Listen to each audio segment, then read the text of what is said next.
გამარჯობა, დღეს ჩინურ ტორტს ვამზადებთ მარწყვით და ბანანით.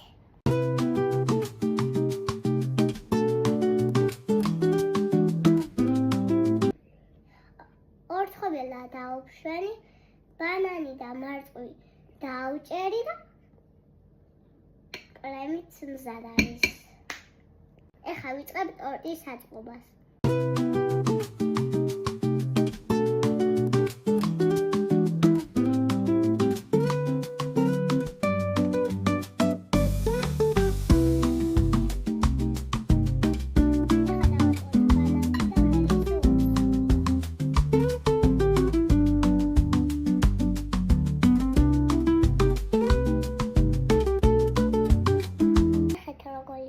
ლამაზია ჩემი ტორტი, მიყვარს.